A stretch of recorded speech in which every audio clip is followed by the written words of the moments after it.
예배 때마다 폐회 기도는 기도를 우리 장로님들이 하는 교회가 있었습니다. 어느 날 한 장로님, 기도를 길게 하기로 이름난 장로님께서 기도 순서가 되어졌습니다. 그래서 창세기부터 요한계시록까지 거창하게 줄줄줄 외워가시며 긴 기도를 하였습니다. 그리고 기도를 끝나고 눈을 떠보니 목사님만 남고 교인은 한 사람도 없었습니다. 너무 놀란 장로님은 목사님에게 물었습니다. 목사님, 어찌 된 일입니까? 목사님이 뭐라고 대답했을까요? 목사님이 이렇게 대답했답니다. 장로님, 아까 노아 홍수 때 다 떠내려 갔습니다. 또 웃어주시는 분들이 계시니까 감사. 함께 옆에 분에게 이렇게 인사했으면 좋겠습니다. 우리는 떠내려 가지 맙시다. 잘 버텨주시기 바랍니다. 이런 말이 있습니다. 아니 땐 굴뚝에 연기 나랴. 아니 땐 굴뚝에 연기 나랴 라는 이것은 설마 없었던 일이겠어 라는 그런 뉘앙스가 담겨져 있는 말이기도 하죠. 이 말은 소문이 퍼지게 될 때 또 쓰여지는 말이기도 합니다. 사실 소문이라는 것은 100% 사실일 수도 있고 100% 거짓일 수도 있습니다.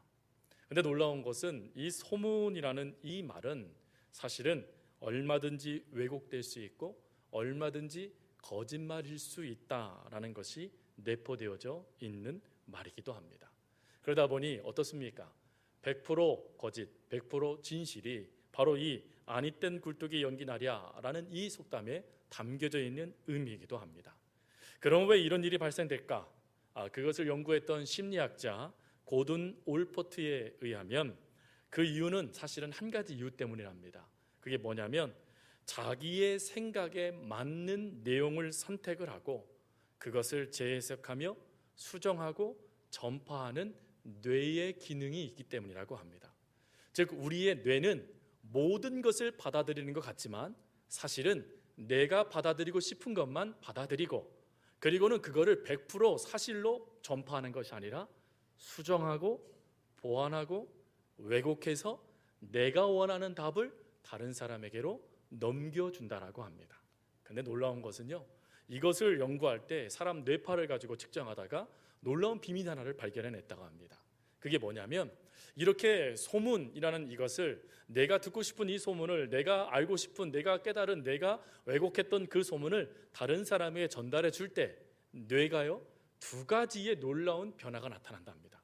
하나는 만족한답니다. 만족. 그래 내가 잘 전달했어 하는 만족이요. 또 하나는 무엇이냐? 그 만족으로 끝난 것이 아니라 나를 편안하게 하는 그런 호르몬이 뇌에서부터 분비가 되기 시작한답니다. 즉 소문을 전달하라고 막 어쩔 줄 몰라 하는 게 아니라 그 소문을 전달하고는 편안하게 마치 그게 진짜인 것처럼 그렇게 우리 뇌가 착각을 일으켜 버린다는 것이죠. 여러분 그러다 보니까 이것을 이용하는 사람들이 있습니다. 즉 그 소문 착각하게 하고 왜곡하고 있는 그 소문을 100% 맞는 내용이야 라고 하여 마치 그 뒤에 숨고는 사람들의 생각을 왜곡시켜버리는 부류들이 있죠. 그게 뭡니까? 누굽니까? 정치인들입니다. 그러다 보니까 선거철만 되어지고 또 무엇인가 중요한 이슈가 주어지면 항상 그럴싸한 내용으로 포장을 해놓지만 그것은 100% 사실이 아닌 100% 거짓말이 포함되어져 있는 소문에 지나지 않죠. 그런데 이런 소문의 모습이 신앙 안에서도 교회 안에서도 나타날 수 있다는 것입니다. 특별히 사도 바울이 목회했던 한 교회, 그 교회에 디모데라는 아주 훌륭한 작은 예수와 같은 디모데를 파송을 하게 됩니다. 그런데 그 교회가 믿음 안에 온전하게 서야 되는데 문제가 발생됐습니다. 어떤 문제였냐면 그 교회 안에 있는 한 사람이 잘못된 소문을 자꾸 내는 겁니다. 사도 바울은 거짓 사도네, 사도 바울은 하나님께 버림받았네, 하나님은 유대의 율법을 따르길 원하시네, 그리고 하나님은 예수만이 아닌 다른 것을 통하여서도 얼마든지 구원을 이루네 라는 이런 엉뚱한 말을 서슴없이 말하기 시작했다는 것이죠. 그들이 누구냐? 그들이 바로 후메네오와 빌레도였습니다.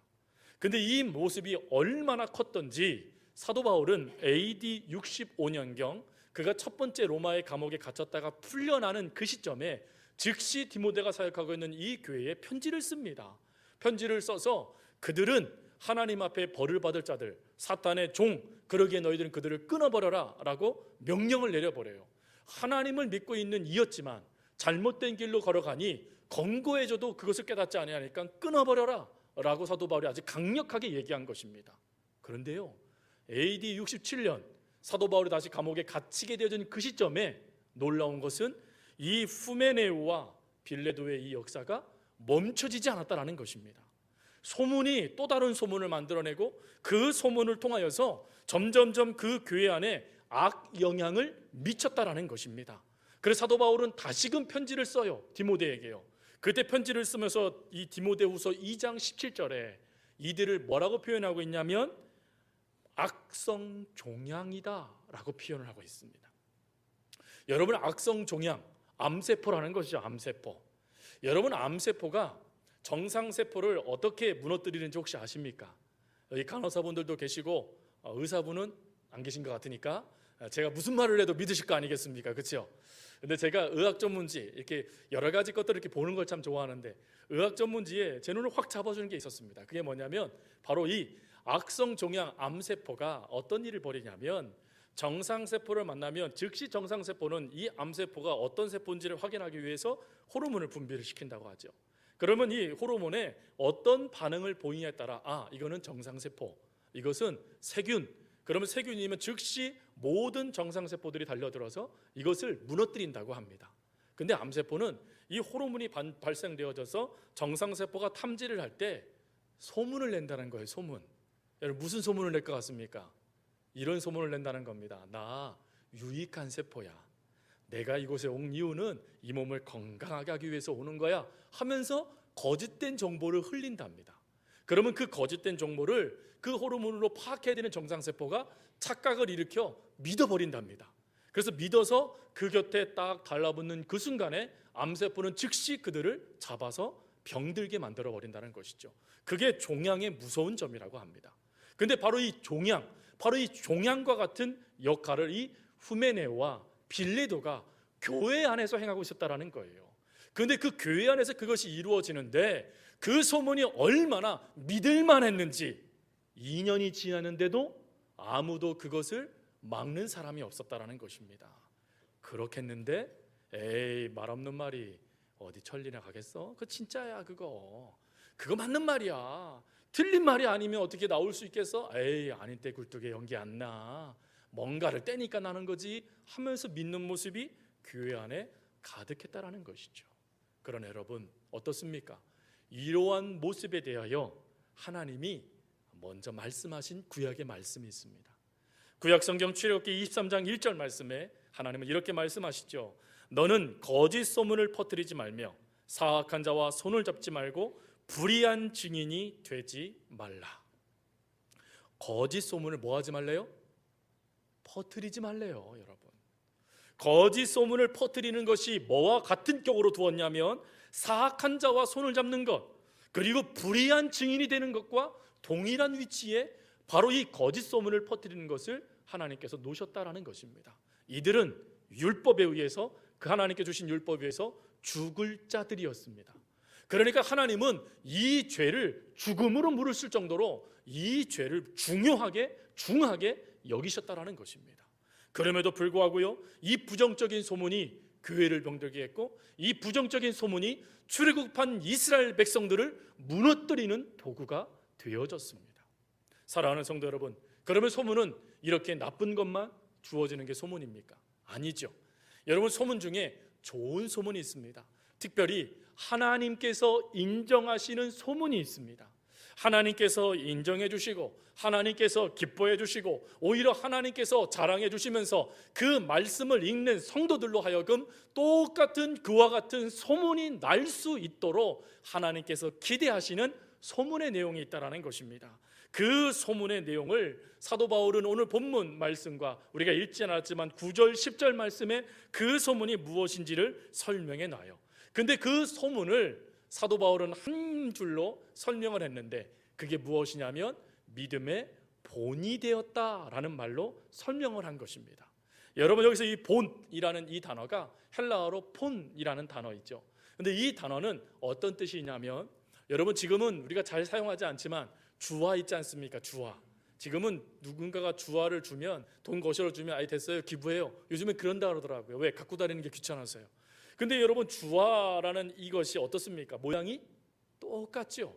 여기서 말하는 이 본이라는 이 단어는 어떤 뜻이냐면 똑같이 찍어지다, 똑같이 만들어지다, 똑같이 되어지다 라는 뜻입니다. 그러니까 믿음의 본이 됐다라는 이것은 무엇을 의미하는 것이냐면 믿는 사람들이 똑같이 그와 같은 삶을 살아갈 수 있도록 그들이 믿음의 믿음의 방향, 믿음의 모습을 그려주었다라는 것입니다. 여러분 가끔 그런 말 들어보시죠? 아유 우리 저 사람처럼 예수 믿어야 돼. 우리 장로님처럼 예수 믿어야 돼. 아유 우리 권사님처럼 예수 믿어야 돼. 여러분 이런 말씀 듣지 않습니까? 바로 누구누구처럼 나도 그렇게 믿어지는 것, 그것이 바로 본이라는 단어의 뜻입니다. 그렇다면 여러분 궁금하잖아요. 도대체 데살로니가 교회가 어떠한 소문이 났기에, 어떠한 것을 하나님께서 인정해 주셨기에 많은 사람들이 저 데살로니가 교인처럼 우리도 예수 믿어야 돼 라고 말했을까 하는 것입니다. 사도 바울은 그것을 세 가지로 설명을 합니다. 오늘 9절 10절 읽지 않았지만요, 9절 10절 말씀을 우리 함께 봉독하도록 하겠습니다. 9절 10절입니다. 그들이 우리에 대하여 스스로 말하기를 우리가 어떻게 너희 가운데 들어갔는지와 너희가 어떻게 우상을 버리고 하나님께로 돌아와서 살아계시고 참되신 하나님을 섬기는지와 또 죽은 자들 가운데서 다시 살리신 그의 아들이 하늘로부터 강림하신 것을 너희가 어떻게 기다리는지를 말하니 이는 장래의 노하심에서 우리를 건지시는 예수시니라. 아멘. 오늘 사도 바울은 이들이 어떠한 모습으로 하나님께서 그 모습을 인정하셨는지, 도대체 그들 가운데 어떠한 소문이 그렇게 사도 바울을 기쁘게 했는지를 설명함에 있어서 어떻게라는 이 단어를 가지고 세 가지를 설명을 합니다.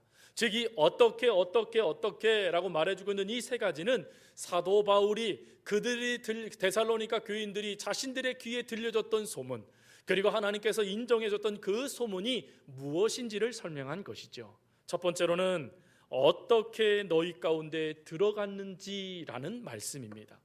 여러분 어떻게 그들 가운데 들어갔는지 본문은 이렇게 말합니다. 그들이 우리에 대하여 스스로 말하기를 우리가 어떻게 너희 가운데 들어갔는지와 라고 되어져 있습니다. 여기서 이 들어가다라는 이 단어를 현대의 성경은 환영해 주다라는 단어로 표현을 했습니다. 환영해 주었다라는 것입니다. 어떻게요? 데살로니가 교인들은 사도 바울과 그의 제자들, 그와 함께 했던 복음의 전도자들이 하나님의 복, 하나님의 말씀을 증거하며 그들 가운데 오게 되었을 때 그들의 모든 것을 열고 그들을 위해서 헌신하며 환영해 주었다라는 것입니다. 근데 이 환영은 단지 잠자리를 제공해주고 음식을 제공해주고 사역에 필요한 물질을 대어주는 것을 말하는 것이 아닙니다.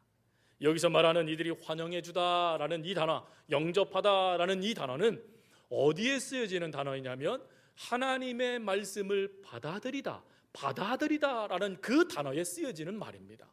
그러니까 지금 이 데살로니가 교인들은 사도 바울이 증거한 하나님의 말씀을 뭐 했다는 거예요? 받아들여 예수 그리스도를 영접했다라는 것입니다. 자, 그러면 사랑하는 성도 여러분, 우리들도 하나님께 칭찬 받을까요? 안 받을까요? 우리들도 하나님이 소문을 내주실까요? 안 내주실까요? 아이고 내 모습으로 보니까 안 내주실 것 같고, 아이고 말씀을 보니까 이거 대상이 되는 것 같기도 하고 그러십니까? 첫 번째 이 은혜가 뭡니까?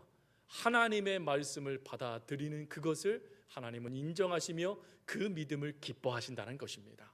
그러니 하나님이 우리의 소문을 내주실까요? 안 내주실까요? 서울교회 가면 예수 잘 믿는 성도들이 있다. 하나님 말씀해 주실까요? 안 주실까요? 혹시 여러분 예수님 안 믿으십니까? 그렇다면 오늘 집에 가지 마시고 저 빨리 만나고 가셔야 돼요. 예수님 영접하고 가셔야 돼요. 오늘 죽을지 내일 죽을지 우리가 어떻게 합니까? 그렇죠?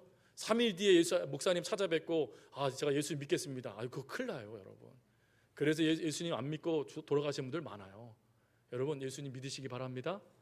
근데 우리가 예수님 믿잖아요, 여러분. 우리가 대답 못할 뿐이지 우리 믿고 있지 않습니까? 근데 그것을 하나님이 기뻐하셨다라는 거예요. 그렇다면 조금 더 왜 이 믿는 것을 기뻐하셨는지를 살펴보면 우리가 쉽게 이해할 수 있습니다. 여러분, 데살로니가 이 지역은 로마가요, 그 당시에 수도가 어디였습니까? 이 로마의 수도 로마였습니다. 로마의 수도는 로마였어요. 근데 행정적인 수도는 달랐습니다.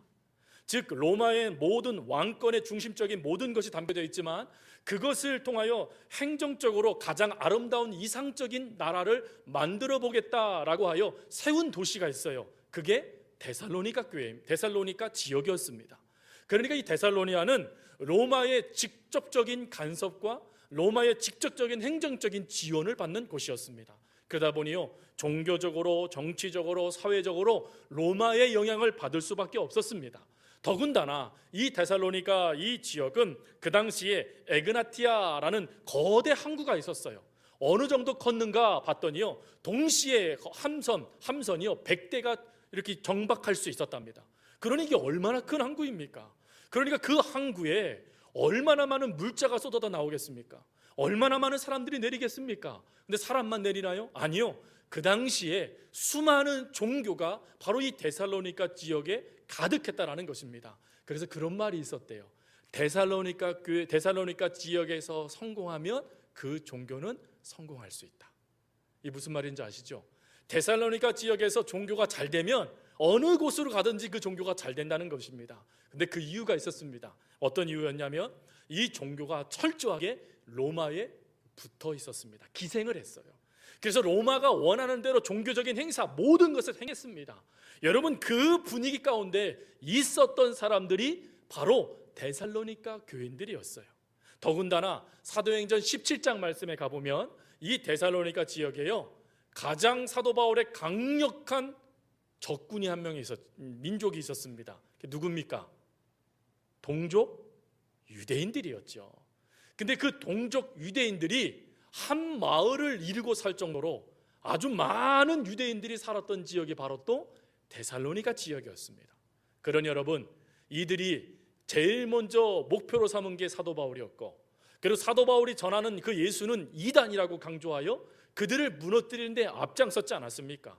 그러니 정치적으로도 종교적으로도 또 지역적으로도 이 데살로니가 교인들은 예수를 믿는다는 것은 쉬운 일이 아니었다라는 것이죠. 그럼에도 불구하고요, 이들이요 예수를 믿습니다. 더군다나 이 사도 바울이 그곳에서 복음을 전하다가 유대인들이 소유를 일으켜 사도 바울을 죽이겠다라는 강교가 정말 알려지게 되어지자 사도 바울이 어떡합니까? 급히 도망가 버렸어요. 그것을 떠나버렸습니다. 사역자가 아무도 없었습니다. 그러니 시간이 지나면 이 데살로니가 지역에 있는 성도들이 무너질 거라고 사도 바울이 생각했겠지요. 그런데 놀라운 것은 세월이 지나서 소문이 들려왔는데 데살로니가 지역에 있는 성도들이 믿음 안에서 서 있었다. 그래서 많은 사람들에게 믿음의 본, 예수 믿으려면 저렇게 믿어야 돼 라고 본을 보여주는 신실한 그리스도인이 되어졌다라는 소문을 듣게 되어진 겁니다. 여러분이 놀라운 말씀을 듣게 되어졌을 때, 이 소문을 듣게 되었을 때 사도 바울이 얼마나 기뻤을까요?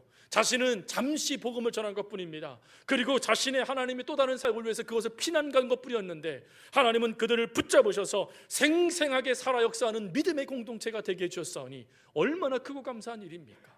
이들이 이렇게 할 수 있었던 이유는 바로 예수 그리스도를 믿었기 때문입니다. 마음의 문을 열고 예수님을 받아들여서 그 예수님을 온전히 삶으로 받아들이며 믿으며 살아갔기에 이와 같은 역사가 이루어진 것입니다. 사랑하는 성도 여러분, 사실 이 모습을 가만히 묵상하다 보면 우리 제주도에 있는 1세대들의 신앙과 얼마나 똑같습니까? 이 땅 가운데서 괜당해서 추출되는 것을 두려워하지 않고 하나님을 믿고 나오는 사람들, 유산 그거 거절하고 하나님께 나오는 사람들, 그리고 혹 매를 맞더라도 나 하나님 섬기겠다고 달려온 분들이 1세대들의 신앙 아니겠습니까? 여러분, 그때에 그 예수 믿는 게 쉬우셨겠습니까? 제가 분명히 들었어요. 죽을 것을 각오했습니다. 여러분, 지금 데살로니가 지역에 있는 교우들은 바로 이 각오를 한 거예요. 무엇을 통해서요? 예수 그리스도의 믿음을 통해서 말입니다. 그러니 얼마나 이것이 하나님께서 기뻐하시겠습니까? 그리고 두 번째 더 놀라운 모습이 나타납니다. 그것은 그 다음 말씀에 보니까 이렇게 되어 있습니다. 어떻게 우상을 버리고 하나님께로 돌아왔는지. 사랑하는 성도 여러분, 데살로니가 교인들은 사도 바울이 전해준 복음을 듣자 그들은 결단했습니다. 진정한 메시아는, 진정한 구세주는, 우리의 삶의 목적은 하나님밖에 없구나, 우리가 하나님을 믿어야 되는구나 라고 하면서 그 하나님을 붙잡습니다. 그러나 여러분, 문제가 있죠. 좀 전에 말씀드린 대로 그들의 삶과 그들의 생활과 그들의 문화는 우상 숭배가 당연한 삶을 살았던 사람들이었어요. 그것이 전부였고요, 그것이 실제라고 믿었고, 그것에서 자칫 잘못하여 벗어나면 자신들의 생명과 안위와 경제적인 모든 것에 타격을 받을 수밖에 없었습니다. 그런데 그런 상황 속에 이들이 어떻게 하냐면 돌아왔다라고 사도 바울은 이야기합니다. 이 돌아오다라는 이 단어는 에페스텔렘스타라는 단어입니다. 이 단어는 뭐뭐에게로 돌아가다, 뭐뭐에게로 돌이키다 라는 뜻입니다. 즉 자신이 걸어왔던 그것, 많은 사람들이 알려줬던 그 행복, 많은 사람들이 추구했던 그 삶의 방향, 그리고 그 믿었던 종교적인 모든 것들에서 돌이켜서 자신들에게 전해졌던 사도 바울의 그 말씀을 믿고 그 말씀을 의지하는 삶으로 그들이 터닝, 회심하며 돌이켰다라는 것입니다. 그런데 여러분, 엄밀히 따지고 보면 이건 쉬운 일이 아니에요. 좀 전에 말씀드린 대로요, 이들이 누리고 있었던 것, 이들이 받고 있었던 모든 것을 한순간에 이들이 그 모든 것에서 단절될 수 있다는 것을 말하는 것이었습니다. 여러분, 지금도 이슬람 국가에 가면 그들만의 신분증이 있습니다. 우리나라 따르면 주민등록증이죠. 근데 그 신분증에 우리나라에 없는 명시 하나 된 것이 있습니다. 물론 지금은 유럽에 있는 공동체에서 종교란 없애라 라고 말해서 이슬람에서 그것을 없애려고 지금 노력하고 있는데, 그 종교란에 무엇이 적혀져 있느냐에 따라서 그 사람의 대우가 달라집니다. 그 종교란에 이슬람이라고 적혀져 있으면, 무슬림이라고 적혀져 있으면 그는 모든 혜택을 받습니다. 자녀들도 평생 공짜로 대학원, 대학원까지, 박사학위까지 다 받습니다. 심지어요, 그들이 취직을 하든가 아니면 진학을 하든가 공직사회로 나가든가 사회에 보장을 받든가 법 앞에 설 때 정말 큰 혜택을 받는 것이 바로 그 종교의 모습이에요. 근데 그때 여러분, 그것에 이슬람이라고 쓰지 않고 기독교라고 적는 게 쉽겠습니까? 모든 것에서 불이익을 당해야 됩니다. 모든 것에 막힙니다. 모든 것이 통제됩니다. 모든 것에서 어려움을 받게 되어집니다. 그러면 그때 우리가 그 상황 가운데 있다라면 그때 믿음을 지키는 것이 쉽겠습니까? 이들은요, 하나님께 생명을 건 것이었습니다. 즉 이들이 하나님께로 돌아왔다라는 이 뜻은 하나님께 자신들의 생명을 걸고 있었다라는 것을 의미하는 거예요. 여러분, 사도 바울이 이런 고백을 했잖아요. 나의 달려갈 길과 주 예수께 받은 사명 곧 그 은혜의 복음을 증거하는 일에는 나의 생명을 조금도 귀한 것으로 여기지 않겠습니다 라는 고백을 했습니다. 무슨 고백입니까? 나 하나님께 내 생명 걸고 하나님께서 이끄시는 대로, 하나님께서 원하시는 대로, 하나님께서 하라 하시는 대로 나 그런 삶 살겠습니다 라고 말했던 하나님께 생명 건 모습 아니겠습니까?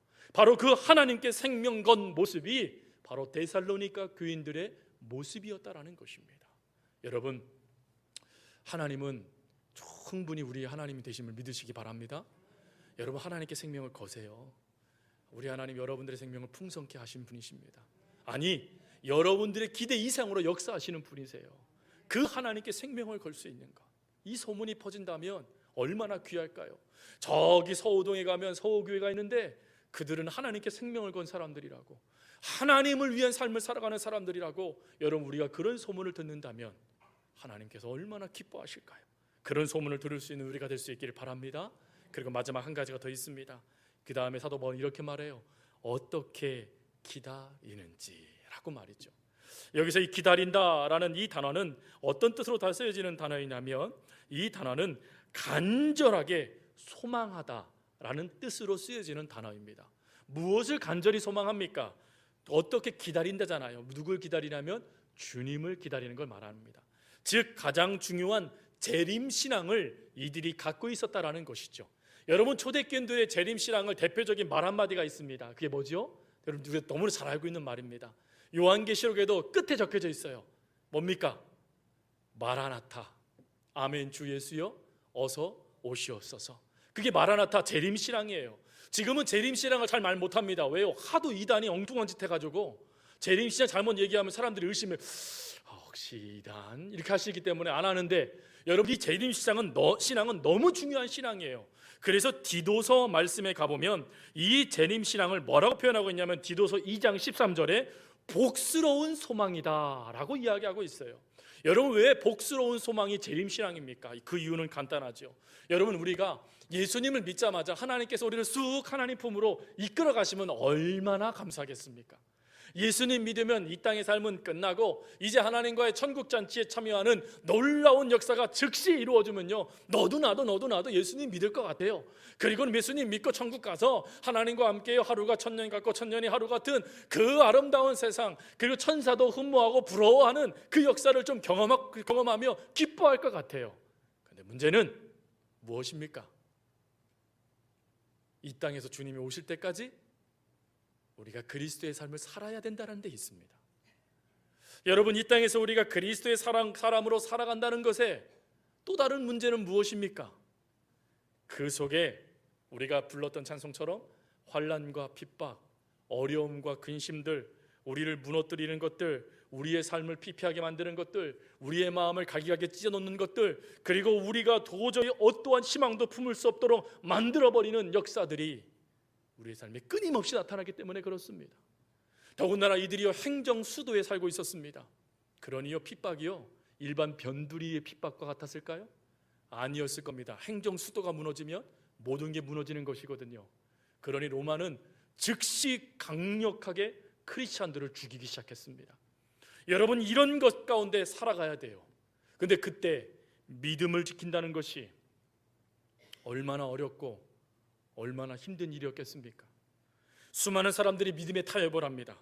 수많은 사람들이 믿음을 저버립니다. 배신해버려요. 그것이 문제가 되기 시작했습니다. 그런데 이때에 이렇게 모든 것이 송두리째 현실 가운데 무너질 수밖에 없는 이때에 데살로니가 교인들은 그 구원의 역사가 하나님께 있다.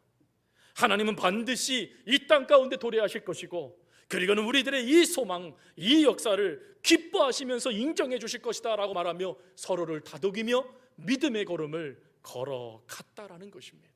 사랑하는 성도 여러분, 우리를 향하여서 뭐라고 말합니까? 동역자라고 말합니다. 동역자는 어떠한 사람들입니까? 함께 격려하고 함께 위로하고 함께 기도하고 함께 붙잡아주며 힘들어하는 이들은 붙잡아주고 넘어진 이들은 일으켜주고 또 완전히 지쳐있는 이들은 업어주면서 함께 믿음의 걸음을 걸어가는 사람들이 바로 동역자들이에요. 여러분 이 동역의 아름다운 모습이 데살로니가 교회에서 나타났다는 것입니다. 한 사람씩 오늘은 내가 죽을 차례네, 오늘은 내가 순교할 차례네, 우리 천국에서 다시 만나세라고 말하는 그 상황이 계속해서 펼쳐지는데 이들은 그것을 두려워하지 않고 서로 격려해주며 서로 박수쳐주며 서로 인정해주며 서로 붙잡아주며 서로 세워주며 믿음의 걸음을 걸어갔다라는 것입니다. 그러니 여러분 그 모습을 바라봤던 믿음의 형제들이 믿음의 본으로 삼는 것은 당연한 것 아니겠습니까? 우리 저 데살로니가 교인처럼은 다 될 수 없어도 우리 그렇게 도장으로 찍듯이 망치로 딱 인치듯이 우리 그렇게 살아갑시다 라고 믿음의 형제들이 믿음의 결단을 하지 않겠습니까? 여러분 이들의 이름이요 기록되어져 있지 않습니다. 이들이 누군지 성경은 언급하지 않습니다. 그러나 이들의 믿음이 아시아 지역, 그러니까 지금으로 따지면 로마 전 지역 가장 중요한 핵심 지역을 변화시키는 능력이 됐다라는 것이죠. 그렇다면 여러분 조금 시간이 오래 지났지만 한 가지를 더 말씀드리고 싶어요. 그렇다면 이들이 어떻게 이런 소문을 낼 수 있었던 것일까요? 복음을 받아들임으로 끝났기 때문일까요? 도대체 이들에게 어떠한 역사가 주어졌기에 이들이 이렇게 아름다운 소문을 내면서 하나님께서도 인정하시는 그런 믿음의 사람이 됐던 것입니까? 오늘 그 비밀이요 사실 우리가 읽었던 6절 말씀에 나와 있습니다. 6절 말씀에 이렇게 되어 있습니다. 또 너희는 많은 환난 가운데서 지금 환난을 당하고 있다는 것입니다. 성령의 기쁨으로 말씀을 받아 우리와 주를 본받는 자가 되었느니라. 무슨 말입니까?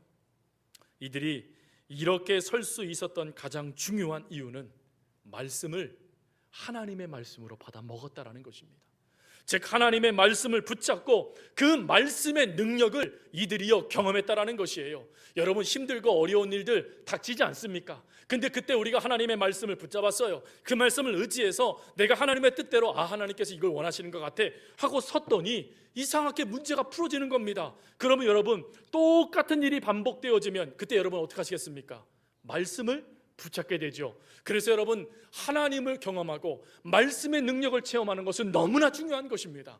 지금 이 데살로니가 교인들은 말씀의 능력을 경험하고 있었다라는 거예요. 하나님의 말씀, 물론 사도 바울을 통하여 사람의 말처럼 하나님의 말씀이 증거되어졌지만 데살로니가 교인들은 그 말씀을 사람의 말이 아닌 하나님의 말씀으로 받아들여서 그 말씀의 능력으로 믿음으로 살아갔다라는 것이에요. 그것이 데살로니가 교인들의 능력이 됐다라는 것입니다. 사랑하는 성도 여러분, 사도 바울은 그래서 이것을 통해서 뭐라고 말씀하시냐면 데살로니가전서 2장 13절에 이런 말을 했습니다. 이러므로 우리가 하나님께 끊임없이 감사함은 너희가 우리에게 들은 바 하나님의 말씀을 받을 때에 사람의 말로 받지 아니하고 하나님의 말씀으로 받음이니 진실로 그러하도다. 이 말씀이 또한 너희 믿는 자 가운데서 역사하느니라. 여러분, 소문이 어떻게 날 수 있었다고요? 하나님의 말씀으로 받아 먹었더니 그 말씀이 하나님의 능력으로 그들 가운데 나타났다라는 것입니다. 예전에 간디가 그런 말을 했다고 그러지요. 나는 예수를 사랑합니다. 그러나 기독교인들은 싫습니다. 왜냐하면 그들은 예수를 닮지 않았기 때문입니다 라고 말했습니다. 무슨 말입니까? 그들에게서 예수의 향기가 나지 않는다는 거예요. 그들에게서 예수의 능력이 나타나지 않는다는 것입니다. 근데 데살로니가 교인들은 달랐습니다. 그리고 오늘 말씀을 듣는 우리들도 달라야 됩니다. 여러분, 하나님의 말씀은 살아 있습니다. 운동력합니다. 능력이 있습니다. 그 능력이 우리 가운데 체험되어집니다. 어떠한 역사가 우리 가운데 밀고 들어와도 하나님의 말씀으로 넉넉히 이기게 될 수 있으니 데살로니가 교인들도 그 말씀으로 일어설 수 있었던 것이고, 그리고 오늘 우리들도 하나님은 그 말씀으로 일어나라라고 말씀하시는 것입니다. 여러분, 이 모습 그리고 이 신앙의 자세 우리가 견제하고 우리 마음밭에 새겨야 될 말씀 아니겠습니까? 여러분, 하나님의 말씀은 능력이 있습니다. 내 하나님의 살아계 우리들의 하나님 계신 하나님의 말씀은 능력이 있어요. 그 능력 있는 말씀이 우리 속에 역사되어지면 소문이 나게 되어질 수밖에 없습니다. 삶이 달라질 수밖에 없습니다. 그리스도의 향기가 나타날 수밖에 없습니다. 하나님은 그것을 우리에게 원하십니다. 이 은혜가 저와 여러분의 삶 가운데 넘쳐나기를 간절히 주님의 이름으로 부탁드립니다.